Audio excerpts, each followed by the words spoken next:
The valise struck the flagstones with a sound too small for what it carried, and she did not look back at the door she had just closed. 3 minutes. That was all the housekeeper had granted her before the bell in the West Wing would ring for tea, and the household would remember, with a start, that the lady of the manor had been given until noon to leave, and it was already 1/4 past. She counted the seconds under her breath the way another woman might have counted prayers. 1, 2, 3. The gravel took the sound of her heels and gave nothing back. Somewhere behind her, in the long gallery with its ancestors watching from their frames, a decree lay signed in fresh ink, and beside it a glass of sherry no one had touched, and beside that a small brass key she had left on the blotter without explanation. Let them wonder. Let them for once do the wondering. She had done enough of it for both of them across 7 silent winters, and she would not spend the 8th in a house that had never once asked her what she thought of the weather. The wind that morning came off the eastern lawn with the first honest chill of the season, and it lifted the edge of her traveling cloak the way a well-meaning stranger lifts the corner of a fallen shawl. She let it. She did not adjust. To adjust would be to admit she felt the cold, and she had promised herself, standing before the mirror in the small hours, that she would feel nothing at all until she was past the lime avenue and beyond the sight of the upper windows. It was a childish promise. She kept it. At the second bend of the drive she paused, only for the span of a breath, because a robin had settled on the low stone wall and was studying her with the tilted attention of a creature who has been consulted in matters of state, and found them wanting. She met its eye. The robin, sensible bird, declined to comment. She walked on. She had, tucked into the inner pocket of her cloak, 3 things and no more. A folded letter she had not yet decided whether to send, a small volume with a broken spine, its pages annotated in a hand that was not her husband's, and a slip of paper with a single line written on it in an even, deliberate script, the ink so black it looked wet even after 2 days of drying. Beneath the lime avenue the light fell in slow bright coins, and she stepped through them as if crossing a stream on stones, careful not to slip, careful not to look down for too long. From the direction of the stable yard came the sound she had been listening for since she rose before dawn, the sound she had told herself she must not appear to be listening for, the sound of a carriage being brought around at an hour when no carriage had any business being brought around. She did not smile, she did not quicken her pace, she only counted again. 1, 2, 3, behind her. In the great house, the bell for tea rang at last, precisely on the hour, and she heard in it not summons, but dismissal, the small silver mouth of the household closing itself politely against her. Good, she thought. Let the room be tidy without me. Let the cups be arranged. Let the tea steep to exactly the strength he prefers. Let him drink it alone. At the mouth of the avenue, where the drive turned toward the west gate, she saw the horses first. 2 dark bays with the wet satin flanks of animals who had been kept warm and ready, and behind them the long, low body of a carriage, lacquered a color that was not quite black and not quite green, a color she had seen only once in her life and had never forgotten. She had been 15 then, and standing on the wrong side of a ballroom. She was 30 now, and standing on the right side of a gate. It was, she noted with the small, dry astonishment of a woman being surprised by her own life, the same color. The driver was already down. He touched his hat to her without expression, the way a man does when he has been told to expect a lady and to ask no questions, and he opened the door with a hand so steady she felt, in the pit of her chest, an unfamiliar loosening, as though a knot she had tied at 15 were being untied at 30, by fingers she did not know. She did not, however, step in. Not yet. She turned first, one full slow turn, and looked back the length of the lime avenue at the pale front of the manor, with its rows of dark windows, and its ridiculous stone urns, and its coat of arms that had never, in truth, been hers. She looked long enough to remember it. She looked short enough not to grieve. Then she gathered her skirts, took the driver's offered hand, and stepped up into the carriage that had come for her without her having asked, and the door closed behind her, with a sound so small it might have been a door closing on the wrong room in someone else's dream. Inside it smelled faintly of cedar, and of the particular soap used in a house she had not entered since she was a girl, and of something else she did not yet permit herself to name. On the seat opposite lay a folded travel rug of dove-gray wool, arranged with the tidy indifference of a servant who has been given instructions and no explanations, and beneath it, laid flat across the leather, a single glove. She did not touch the glove. She sat with her hands folded and looked, for a while, at nothing at all. Because to look at the glove would be to give it the dignity of recognition, and she was not yet ready to hand out dignities. The carriage rocked once as the driver climbed to his box, and then it moved, and the movement was so soft it felt, for the length of a breath, like being carried in an arm. She had forgotten what it was to be carried. She had spent 7 winters teaching herself to walk without leaning, and the small, unlearned muscle in her ribs, the one that used to know how to rest, gave a shy, testing tremor as if surprised to be asked to work again. She composed her face. There was no one to see it, but she composed her face anyway. That, she had learned, was the difference between a lady and a woman. A lady composes her face for empty rooms. Beyond the west gate the road curved down through a stand of beeches, whose leaves had begun their patient copper turning, and the light through them fell on her lap in restless discs, and she watched the discs move over the dove-gray rug without touching it, and thought, with a clarity that startled her, that she had not chosen a single object in that house in 7 years, not a curtain, not a candlestick, not a single spoon. She had chosen her handwriting and her hours of walking, and once, secretly, a book. Everything else had been chosen for her, and she had accepted it the way one accepts weather. The realization did not make her angry. It made her, instead, curious. What did she like? What color, if the color were hers to choose? What hour of the day, if the hour were hers? What quiet, and how much of it, and next to whom? The carriage rolled on. She had, in the folded letter in her inner pocket, a full and courteous accounting of grievances she had never intended to send, written the night the decree was signed. Written because a pen was the only object in the room that had not, by law, ceased to be hers. It began, sir, and ended, I remain, and in between it did not raise its voice once. That was the trick. That had always been the trick. To keep the voice level while one wrote the true thing. She thought, now, of tearing it. She did not. She left it folded where it was, because a letter one has decided not to send is a different kind of possession from a letter one has destroyed, and she wished, for the moment, to be a woman who possessed things.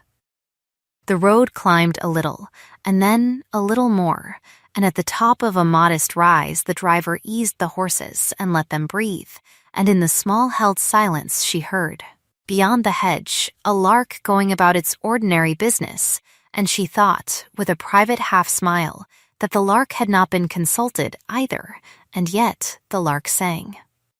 She permitted herself, then, one look at the glove. It was pale kidskin, the color of new cream, the stitching so fine one had to know to look for it. It had been laid, she saw now, not carelessly, but with a particular precision, the fingers slightly curled as though the hand that had last worn it had only just set it down and might, in a moment, take it up again. It was a left glove. She noted that without permitting herself to conclude anything from it. She reminded herself, 30 years old, freshly and lawfully unmade, and she would not build a whole story out of a glove. Not yet. Not until she had eaten something and slept in a bed that did not belong to a man who had promised at an altar to notice her, and had, instead, noticed the weather. The carriage started again. The beaches gave way to a low country of hedgerows and small honest fields, and a pair of geese in a puddle raised their heads to watch her pass, and then, unimpressed, lowered them again. She found she liked the geese. She found she liked, too, the fact that the driver had not once looked back through the little window in the front of the carriage to check on her, as though he trusted her to be already the kind of person who did not need checking on. Trust, she thought. It was such a small word. It weighed nothing when spoken, and everything when withheld. She had been withheld from for 7 years, and she had not until this moment understood how much she had been carrying. She let out a breath she had not known she was holding. The dove-gray rug shifted a fraction on the seat opposite, and the glove, in its careful pose, did not move at all. She had first seen him, if one counted properly, in a corridor, not a ballroom, though that came later and was the version everyone else remembered, but a corridor at her aunt's house in the country when she was 15, and had gone looking for a lost book and found instead a tall, quiet boy of 19 who was standing with his hands behind his back, looking at a portrait of a woman none of them were related to. He had not turned when she came in. He had said, without looking, that the woman in the portrait had been painted in the wrong light, and that whoever had done it had misunderstood her mouth. She had said, because she was 15 and had been raised to correct rudeness at any cost, that perhaps he had misunderstood the woman. He had turned then, slowly, and looked at her the way one looks at a piece of information one had not expected to receive, and he had said, after a beat so small only a girl of 15 with a book under her arm would have caught it, that he stood, corrected. Then he had bowed. Then he had left. She had not learned his name that day. She had learned it 3 weeks later at the ballroom, when a friend of her mother's had leaned close and whispered it with the particular hush reserved for names one is supposed to be impressed by, and she had, being 15, been suitably impressed, and had also, being 15, been embarrassed to have corrected a duke in a corridor about a portrait. She had not spoken to him at the ballroom. He had not asked her to dance. He had looked at her twice from across the room, once when she came in and once when she left, and both times she had felt the look as one feels a hand on the small of one's back in a crowd, steadying, not pressing. That was the sum of it. That was, until this morning, the sum of everything she had known of him for 15 years, because a month after the ballroom her father had signed the papers that gave her to another man, and she had learned, as one learns the multiplication tables, to stop noticing corridors. She had done it well. She had done it, she thought now, watching the hedgerows blur, so well that she had almost forgotten she was doing it, and only sometimes, in the small hour when she woke without cause, had she caught herself listening for a voice that had said, "I stand corrected." In a corridor she was no longer allowed to walk in. The carriage slowed. She did not know, at first, why. Then she saw, through the small window, that the road ahead was crossed by a slow, careful flock of sheep, and the shepherd, a boy of perhaps 12, with a stick too tall for him, was moving them with the patient authority of someone who had been doing this since he was old enough to stand. The driver waited. He did not shout. He did not press.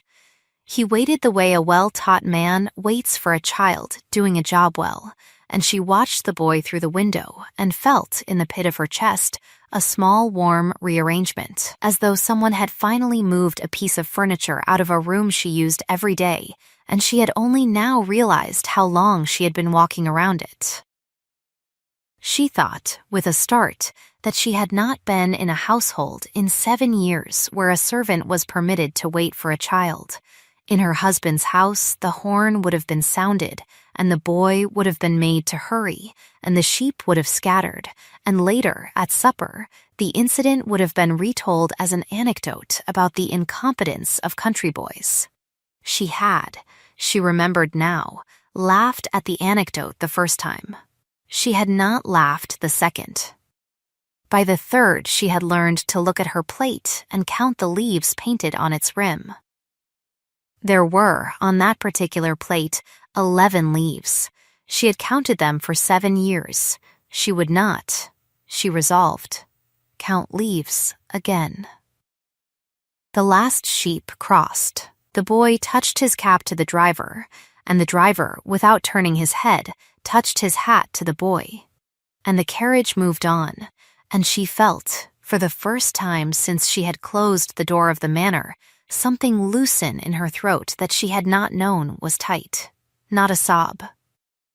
She did not permit sobs, only a loosening, only a breath finding a slightly wider room to move in. She turned her face to the window and let the honest, cool air of the countryside touch her cheek, and she thought, without quite meaning to, that if she were to weep at all today, it would be later. Indoors, in a room with a door she could close herself. She did not weep. She watched the fields instead. She watched a rook cross a fallow patch in 3 unhurried hops. She watched a woman at a cottage door shake out a rug and pause to press the small of her back with a fist, and then, remembering herself, wave shyly at the passing carriage. She waved back. It was the first small, ordinary gesture she had made, without permission, in 7 years, and it cost her nothing, and it changed everything. And no one but the woman at the cottage door would ever know. That was the shape of freedom, she thought. Small, unwitnessed, repeatable, she folded her hands again in her lap and permitted herself, at last, the smallest smile the composed face of a lady can accommodate, which is to say a smile the width of a hairpin, visible only from the inside. At noon the carriage stopped at a coaching inn she did not know, set back from the road behind a low white gate, and the driver came down and opened the door and said, with the neutral courtesy of a man who has been briefed, that the lady would find a private room prepared and that she was expected to take as long as she liked. Expected to take as long as she liked. She turned the phrase over in her mind as she stepped down, and found that it did not fit any pocket she owned. She had been expected to be punctual. She had been expected to be brief. She had been expected, above all, to be already elsewhere. To be expected to take as long as she liked was a form of hospitality so foreign to her that she almost, at the threshold of the inn, asked the driver to repeat himself, only for the pleasure of hearing the sentence again. She did not. She thanked him. He touched his hat. In the private room, a fire had been lit that did not need to be lit, and a small table had been set for one with a linen cloth so white it looked, she thought, like an argument in favor of the world. There was bread. There was a soup she could smell before she saw it, and a wedge of cheese on a plain plate, and a jug of water, and a jug of something warmer, and a folded napkin. And beside the napkin, laid with the same careful precision as the glove, a single sprig of rosemary. She stood in the doorway and looked at the table for a full, slow count of 10 before she moved. Then she moved. She sat. She unfolded the napkin. She lifted the spoon. The soup was leek and potato and something else she did not identify, and it was hot without being scalding, and it had been made by someone who understood salt, and she ate 3 spoonfuls before she remembered to breathe. Then she set the spoon down and pressed the heel of her hand, very briefly, to the bridge of her nose, and no one saw. The fire cracked politely in the grate, as if apologizing for the interruption. She picked up the spoon again. She ate. When she had finished the soup, she tore a piece of bread and held it a moment in her palm, feeling its warmth, and she thought, with a clarity that was almost embarrassing in its plainness, that she had not been fed for 7 years. Not truly. Not in the way this room was feeding her, which was not with quantity, but with attention. Someone, somewhere, had thought about her hunger before she arrived. Someone had chosen leek and potato because it was the honest food of a cold morning. Someone had put rosemary on the table because rosemary was for remembrance, and the person setting the table had a sense of humor. She looked at the sprig for a long moment. Then, deliberately, she took it up and tucked it into the ribbon at her waist, and she thought, if he sent it, then he sent it, and if he did not, then the innkeeper's wife has a wit I should like to know. Either way, the sprig was hers now. She had, she realized, begun to make small claims. A wave to a stranger, a sprig at her waist, a smile the width of a hairpin. She would, at this rate, own a country by supper.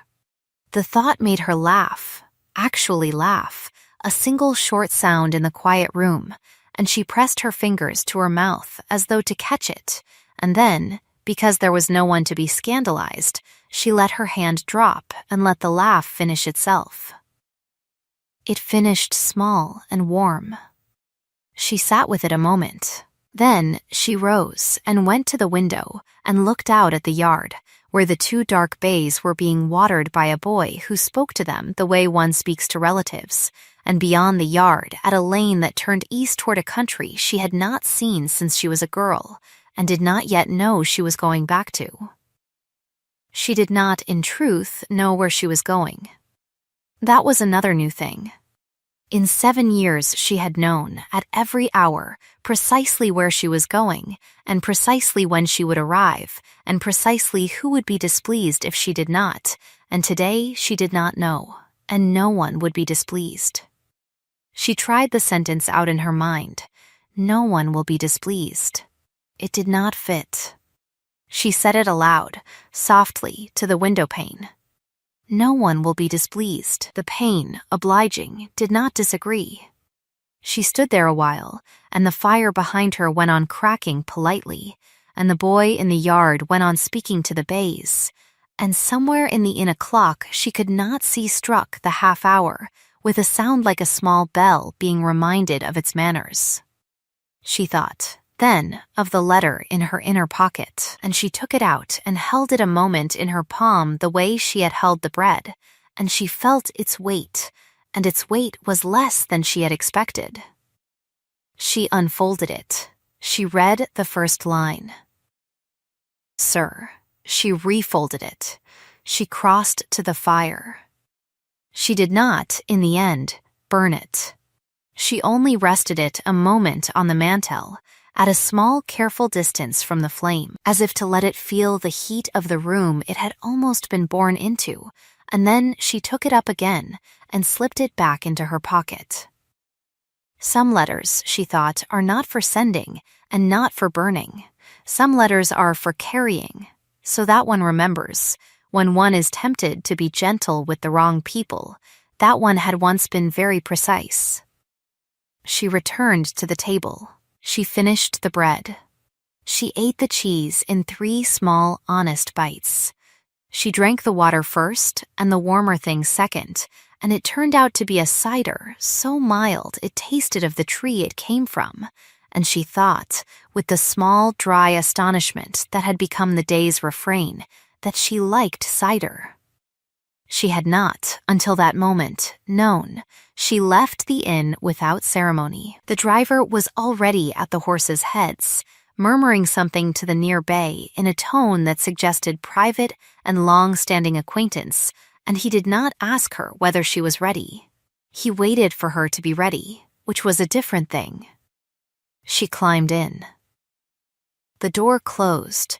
The dove-gray rug had, in her absence, been folded once more, and the glove, in its careful pose, had been moved. She saw at once, to a different position, its fingers now uncurled and lying flat, as though someone had, while she was inside, opened the carriage door and made a small, silent adjustment. She looked at the glove for a long moment. She did not touch it. But she permitted herself, at last, to consider the possibility that the glove was not a message she was meant to decipher, but a courtesy she was meant to accept, and there was a difference between the two that 7 years had almost taught her to forget. A message required an answer. A courtesy required only that one not refuse it. She would not refuse it. She would not, either, wear it. She would let it lie where it lay, and she would let the man who had placed it there understand, whenever they next met, that she had seen it, and that she had understood, and that she had, without comment, permitted it to remain. That, she thought, was the whole difficult grammar of being seen without being handled. She had, she realized, been waiting 15 years to practice it. The road east ran between low walls of dry stone, the color of old bread, and the country opened as they climbed, and by mid-afternoon she could see, from a rise, the pale ribbon of a river she had swum in as a child and had not seen since her wedding day. She sat forward without meaning to. Her hand found the edge of the window frame and rested there. The river was smaller than she remembered, of course, and also, in a way she could not yet name, larger.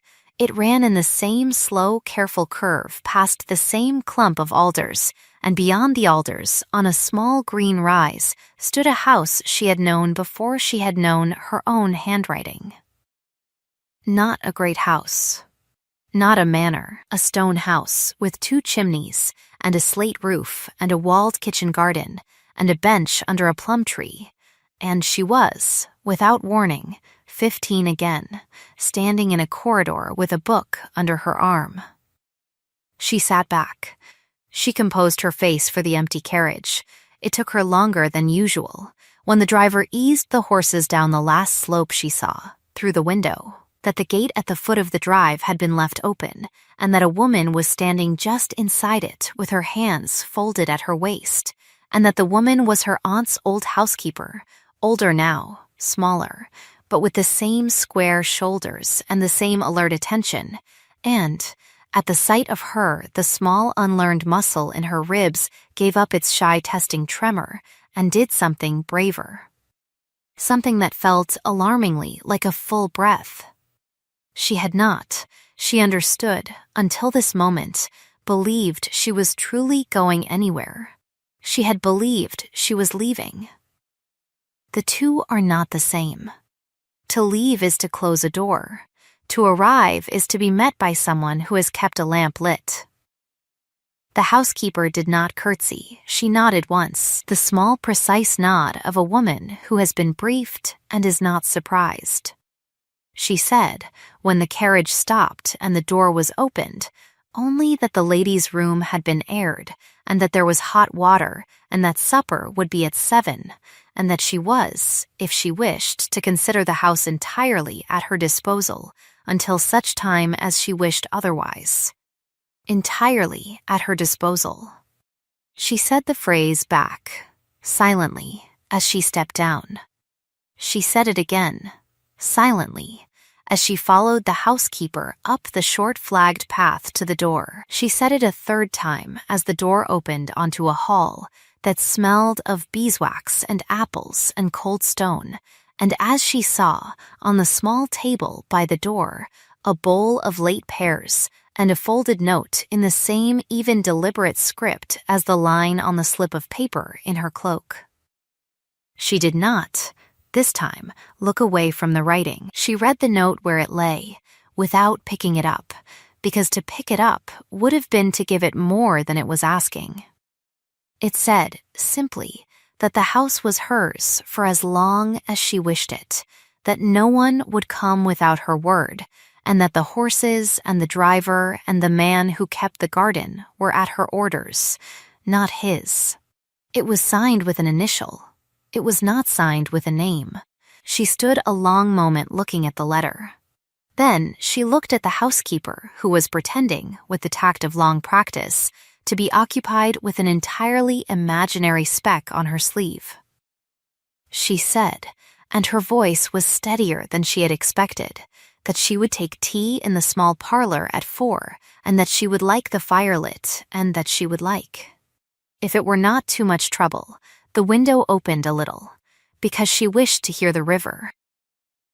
The housekeeper's mouth did something that was not quite a smile. She said, "Of course, my lady," and then, after a beat so small only a woman who had lived among held silences would have caught it, she added, "Welcome home." She did not weep. She had said she would not weep until she was in a room with a door she could close herself, and she was not yet, and she kept her promises, even to herself, especially to herself. She only nodded. She only walked up the shallow oak stair to the room the housekeeper indicated, and she closed the door behind her, and she stood a moment with her back against the wood, and she permitted herself. At last, the one thing she had been holding all day. She permitted herself to feel the cold that had been touching her since dawn. It broke quietly. The room she had been given was not the grand chamber at the head of the stair, but a smaller square room at the back of the house, its window opening on the walled garden, and beyond the garden wall, the alders and the river. She noticed this before she noticed anything else, and she noticed, at once, what it meant. Whoever had arranged the house for her had known that a woman who had spent 7 years being placed at the head of long tables would need, above all, a room from which no one could see her without being invited to look. It was, she thought, a form of understanding so exact it made her want to sit down. She sat down. The chair by the window was low and firm, and had a cushion in it worn to the shape of some other woman's back, and she thought, with a small surprised gratitude, that she did not have to be the first person who had ever sat there. She could be the 2nd, or the 9th, or the 100th. She could be a woman who inherited a cushion. She rested her hands on the arms of the chair and let her head tip back against the wood, and she looked at the ceiling, which was low and beamed and honestly plastered, and she counted the beams the way she had counted the leaves on the plate, and there were 7, and she thought, without any particular bitterness, that 7 was a good number for a ceiling and a bad number for a marriage. And she left the thought there, on the ceiling, and did not carry it down. In the walled garden below, a man in a broad hat was tying up the last of the year's beans, and he worked with the patient, unhurried rhythm of someone who had been doing this for 40 seasons and expected to do it for 40 more, and she watched him a while and thought about hands.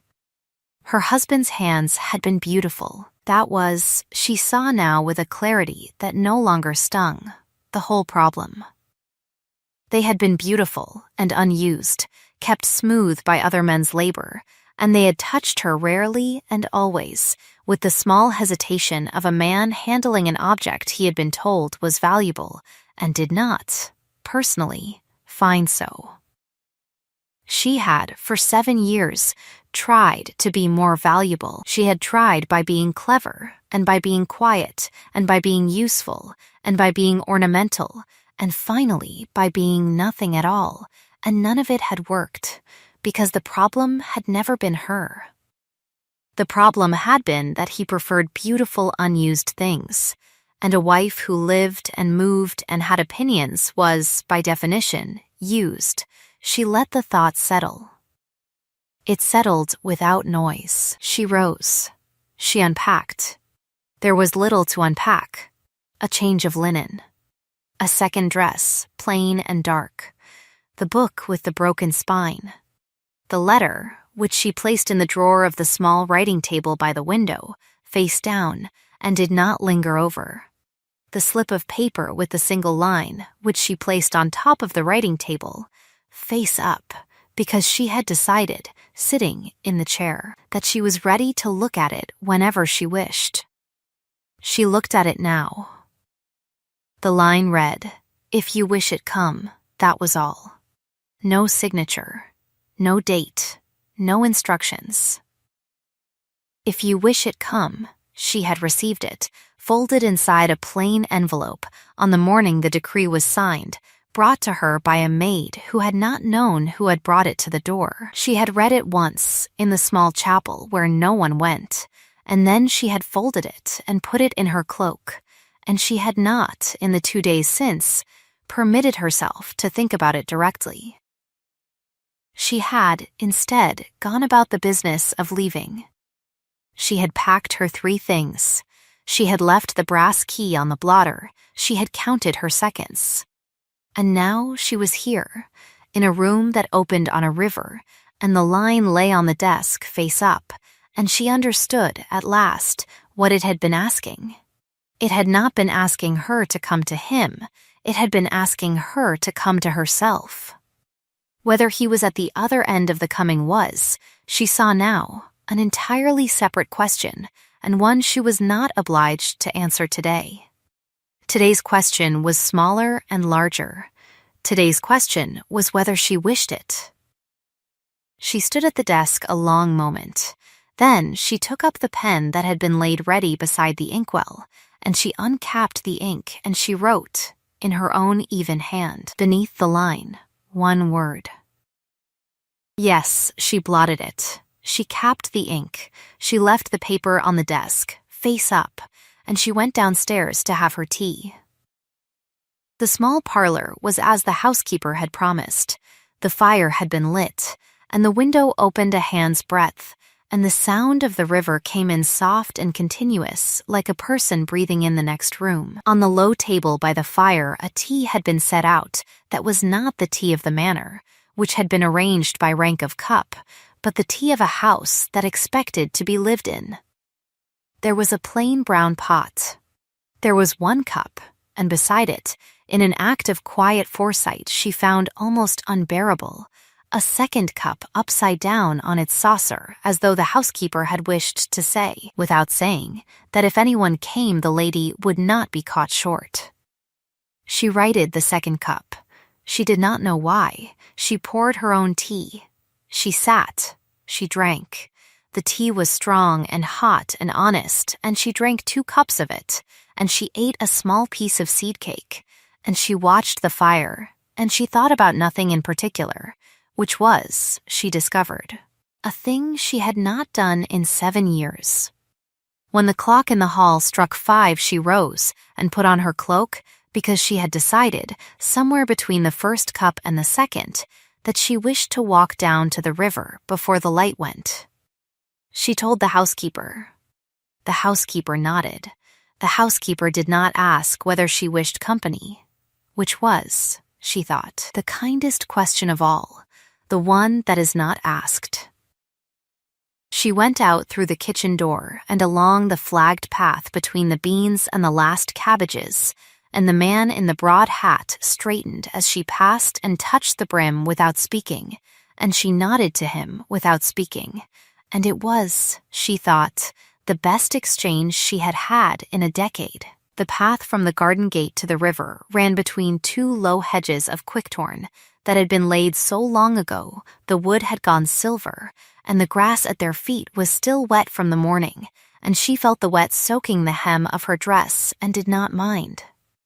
She had not, she realized as she walked, allowed a hem to be wet in 7 years. There had always been a boy with a lantern, or a maid with a raised umbrella, or a gravel path prudently swept, and her hems had always been dry, and she had thought this a form of consideration, and now understood it had been a form of confinement. A woman with dry hems does not walk into the river. A woman with dry hems does not, in fact, walk anywhere she has not already been. She let her hem get wetter. At the bottom of the field, the alders leaned over the water in the particular attitude of trees that have learned to live at an angle, and among them the river ran clear and quick over a bed of pale stones, and a heron stood in the shallows with the composed stillness of a creature who has been waiting since before her wedding for her to arrive. She did not disturb it. She stopped at the edge of the bank and stood a while, and the heron stood a while, and neither of them, for a full slow minute, felt the need to speak. Then the heron, unhurried, lifted itself into the air on wings so wide they seemed for an instant to belong to a larger animal, and flew low along the water and out of sight around the bend, and she watched it go and thought, without sentiment, that she would remember its going for the rest of her life. She sat down on the low stone bench beneath the largest alder. Someone had put it there years ago, and someone had, this morning, wiped it clean, and she noticed both and thanked both silently. She thought, sitting there, of the ballroom. She had not thought of it directly in a very long time. She had been 15 and in a dress the color of new leaves, and she had known from across the room that he was looking at her twice, and she had known also that she was to be given, within the month, to another man, and she had made herself, standing by a pillar, into a small, polite pillar of her own, so that the two lookings would not undo her. She had left the ballroom without speaking to him. She had gone home in a carriage that was not this color. She had married. She had, over the years, heard his name in the way one hears a note struck in a distant room, faint but exact, and she had, each time, corrected her face and gone on with what she was doing. Once, at a dinner 5 years in, someone had mentioned that he had refused a match arranged by his family. She had, at that moment, been cutting a pear. She had continued to cut it. She had not looked up. That, too, had been a form of restraint she had not, at the time, known she was practicing. She looked at the river now and thought about restraint. It was, she saw, a tool.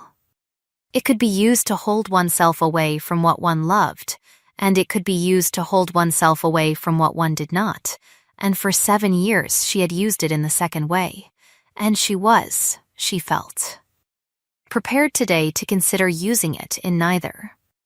To live, perhaps, without holding herself away from anything at all. To walk into the river if she wished. To leave the letter face down in the drawer. To leave the slip of paper face up on the desk. To be neither the girl in the corridor nor the wife at the long table, but a third woman altogether. 30 years old and standing at a river with a wet hem and a sprig of rosemary at her waist, and no idea what she would choose next. The idea was so novel, it made her almost dizzy. She steadied herself with a hand on the alder.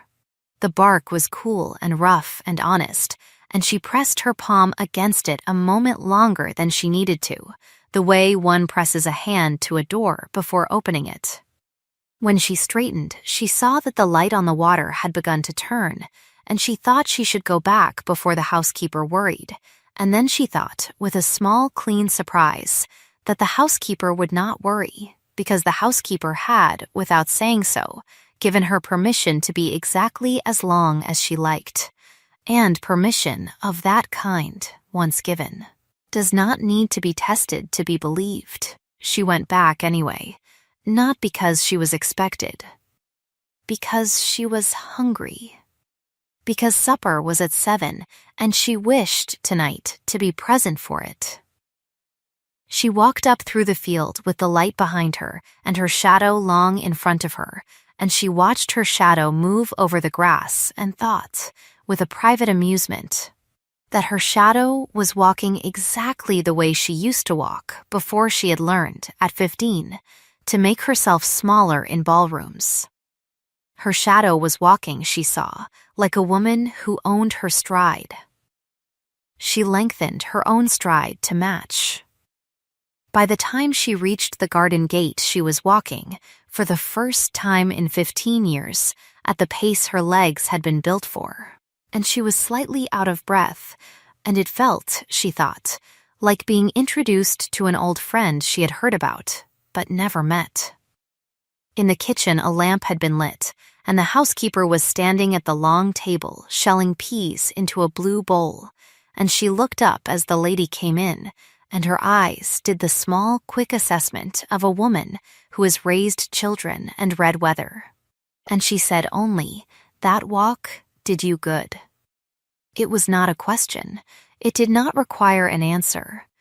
It was a statement of fact offered with the calm authority of someone who had watched her walk down the field and walk back up it, and had understood, in the difference between the two, everything she needed to know. She said, "Yes," she said, "thank you." She sat down at the long table without being invited, and she took a handful of pea pods from the pile, and she began, without ceremony, to shell them into the blue bowl. The housekeeper did not look up. The housekeeper did not object. The housekeeper only shifted the bowl very slightly to the middle of the table, so that both of them could reach it, and they shelled peas together in the lamplight while outside the light went and the river went on running, and the lady of no house and no name thought that she had, in one day, done more with her hands than she had done in 7 years. He came the following evening. She had known he would, and she had known he would not send word ahead, because to send word would be to demand a preparation, and he had never in his life, so far as she knew, demanded a preparation of a woman. He arrived on horseback, alone, at the hour when the light had just begun to go blue in the garden, and she heard the horse in the lane before she saw him, and she was, at that moment, standing at the parlor window with a book in her hand that she had not been reading. She set the book down. She did not smooth her hair. She did not, this time, compose her face. She thought, if he has come, then he has come to see the face I actually have. She went to the door herself. The housekeeper, with a tact so fine it verged on artistry, had contrived to be entirely elsewhere. She opened the door and stood in the doorway and watched him swing down from the horse in the yard, and she watched him hand the reins to the boy who had come around from the stable, and she watched him say something to the horse before he turned, and the horse, being sensible, seemed to answer. Then he turned. He was, she saw, older, 15 years older, precisely, and it showed at the corners of his eyes and along the line of his jaw and in the way he held his shoulders, which was the way a man holds his shoulders who has learned that his height is not in itself an argument. He was also, she saw, exactly the same quiet attention, the same way of pausing a half beat before he spoke, as though giving the room permission to breathe first. He stopped at the foot of the steps. He did not come up. He said, without any preamble whatsoever, that he had not come to be answered. He had come, he said, only to be in the same weather. She held the doorframe. She was surprised to find that she needed to.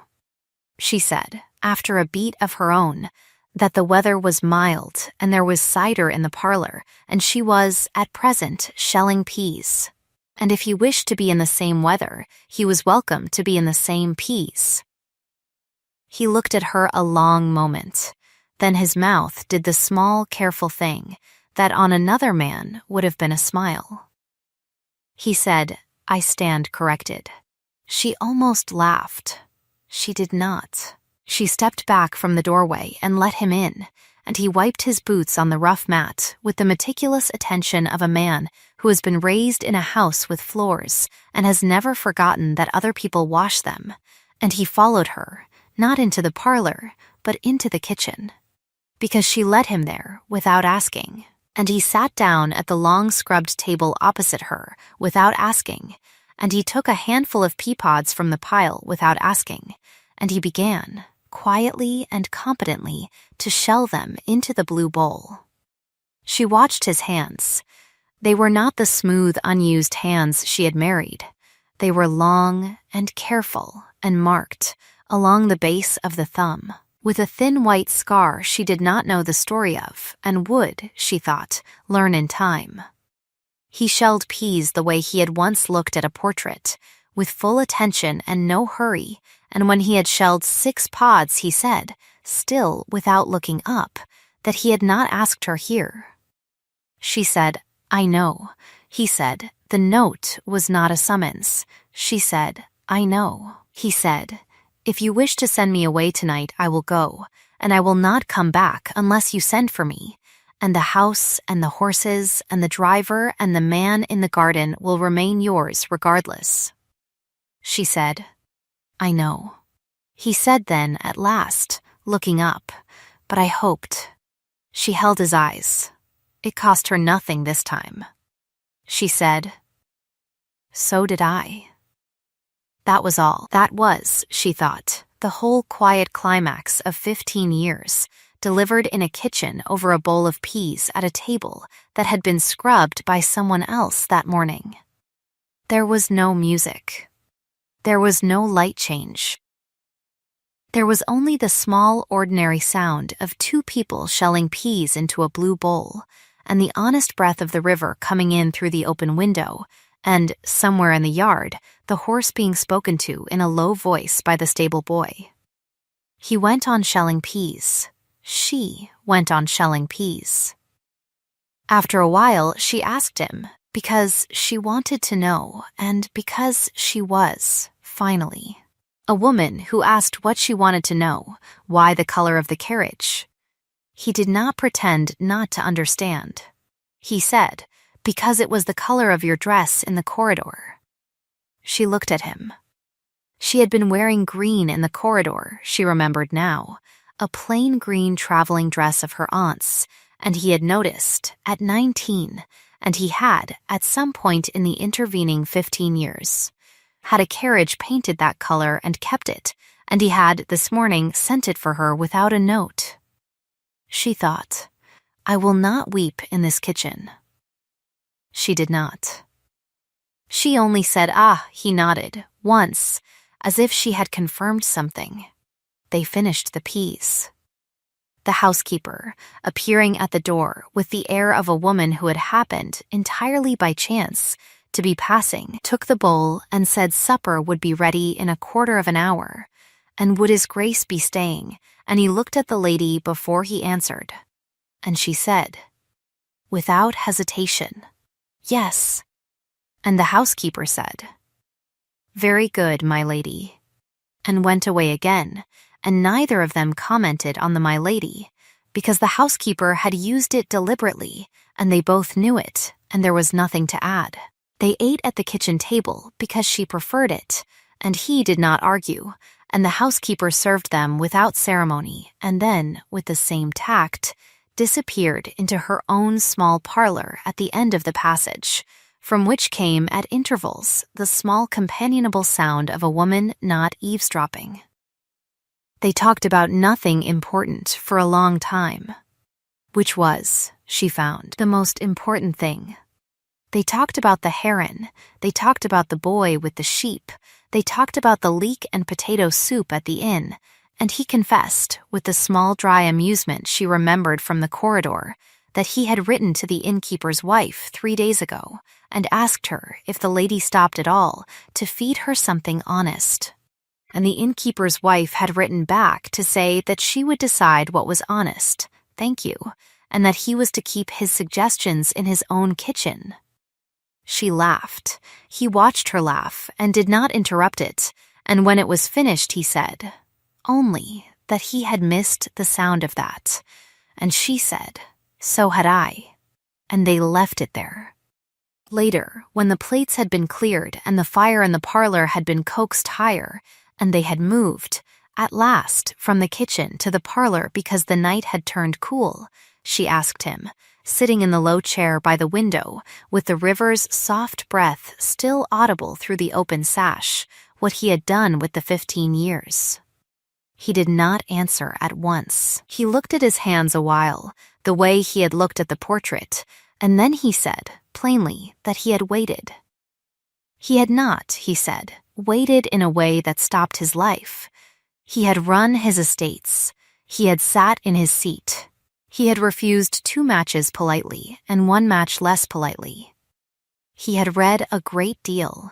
He had learned, along the way, a number of small useful things, among them how to lay a hedge and how to speak to a horse and how to tell, from the way a woman held her wineglass at a long table, whether she was being fed or being displayed. He had heard, at intervals, how she was. He had not, he said, ever written. It would have been, he said, an intrusion, and she had not asked to be intruded upon, and he had promised himself, at 19, that if she ever became a woman who could choose, he would give her the room to choose without his hand on the small of her back. She listened. She did not interrupt. When he had finished, she said, and this morning, he said, and this morning I heard that the decree had been signed, and I sent a carriage, and I sent a note that was not a summons, and I have been, since dawn, in a state I would not describe to you, because you would find it undignified. She said, try me. He looked at her. He said, terrified, she let the word rest between them. She did not rush to reassure him.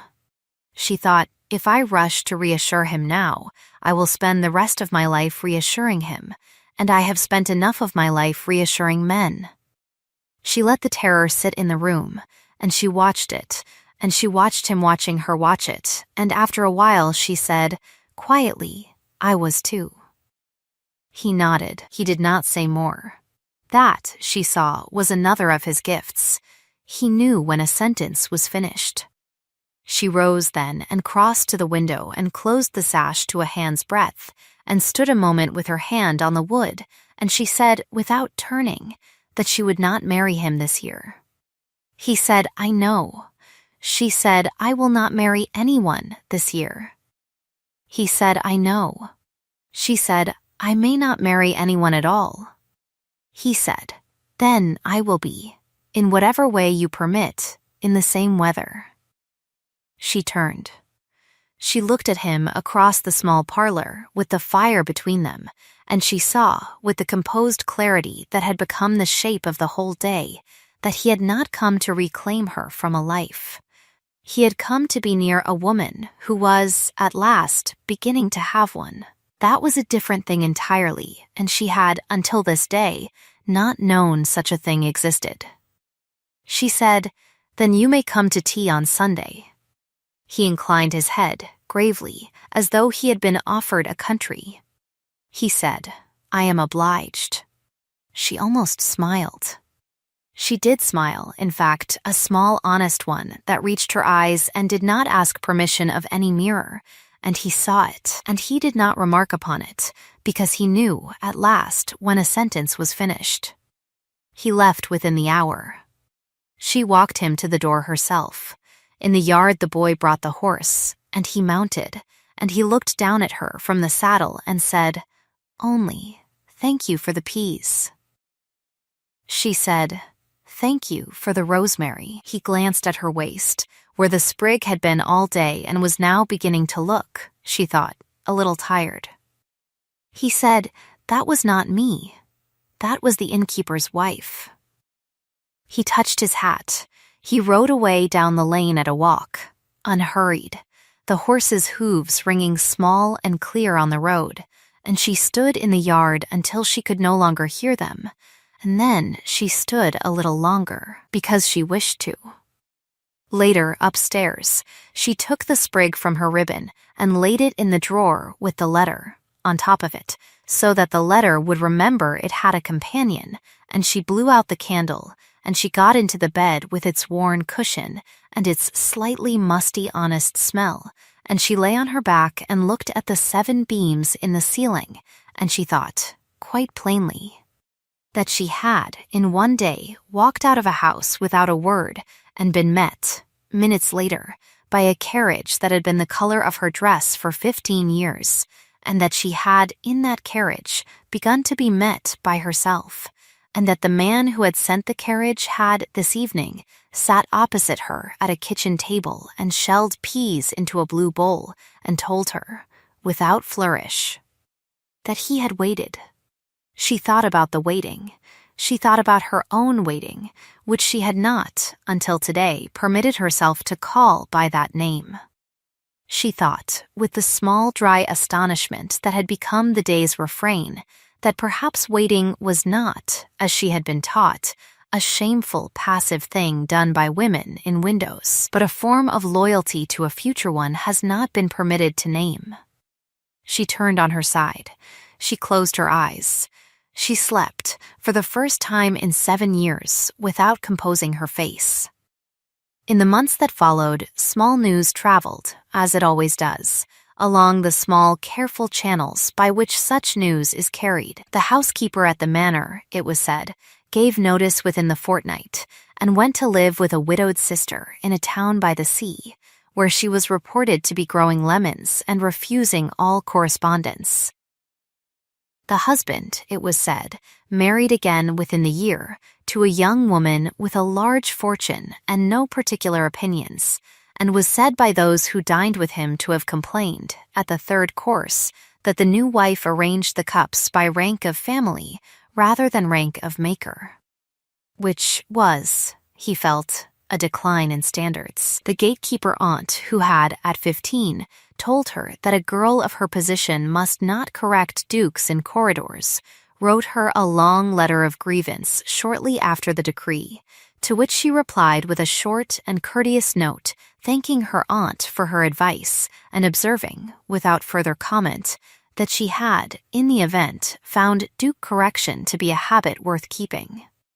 The aunt did not write again. The maid who had brought the plain envelope on the morning of the decree was, quietly, brought into the household by the river, where she proved to have a gift with linens and a taste for cider, and was, within the year, walking out with the stable boy who spoke to horses like relatives. The heron came back to the shallows every evening at the same hour, and the man in the broad hat tied up the last of the beans and then the first of the beans of the following year, and the housekeeper and the lady, over the winter, shelled a great many peas, and shared a great many silences, and agreed on a great many things, and agreed on a great many things, and agreed, eventually, that the second cup on the tea-tray should remain, on principle, upside down until turned by the lady's own hand. He came to tea on Sunday. He came to tea on the Sunday after that. He did not, for a long time, come on any other day, because she had said tea on Sunday, and he had, characteristically, taken her at her exact word. In the spring, she wrote him a note, in her own even hand, that said, "If you wish it, come on Wednesday." He came on Wednesday. He came, in the fullness of time, on other days, and he did not, ever, come without being asked, and she did not, ever, stop being the one who asked, because they had both understood, in a kitchen over a bowl of peas, that this was the shape their weather would take, and neither of them wished to change it. She did not marry him that year. She did not marry him the year after. She married him, in the end, on a plain morning in the small church by the alders, in a green dress that was not new, with the housekeeper as her witness and the man in the broad hat as his, and afterwards they walked home along the river and shelled peas for supper. And no one at any long table anywhere heard about it for 6 months, and by then no one at any long table anywhere had any right to an opinion. And now, my dear listener, come closer to the fire. Let me tell you a small true thing before we part. If you have ever left a room without a word and felt the door close behind you with a sound too small for what it carried, and walked down a drive counting your seconds because the counting was the only thing that was still yours, then you already know the woman in this story. If you have ever waited 15 years for someone to be free to choose and kept your life running in the meantime, and refused to write the letter you most wanted to write because writing it would have been a hand on the small of a back that had not asked for one. Then you already know the man. And if you have ever sat in a chair by a window and discovered, with a small dry astonishment, that you were the second or the 9th or the 100th person to sit there, and that this did not diminish you but rested you, then you already know the room. Tell me, when you have a moment, which part stayed with you? Was it the glove that no one touched, the sprig that was not from him, the second cup left upside down until turned by her own hand? Was it the moment on the stair when the cold, at last, broke quietly, or the moment in the kitchen when the whole climax of a lifetime was delivered over a bowl of peas? Whichever it was, keep it. Carry it, the way she carried the letter she did not send, so that when you are next tempted to be gentle with the wrong people, you remember that you were once very precise. And if you have found some small warmth here by this fire tonight, some steadiness for the long hour of your own weather, then sit with us again when the next story is ready. There will be another. There is always another. We keep the fire going here for travelers like you, for hems wet from honest fields and hands tired from honest work, for women who have closed doors without a word, and men who have waited without writing, and everyone in between who is still, quietly, learning how to be met. Rest now. The kettle is on. The second cup is upside down on its saucer, waiting for you to turn it. Good night, dear friend. Sleep well. We will keep your chair.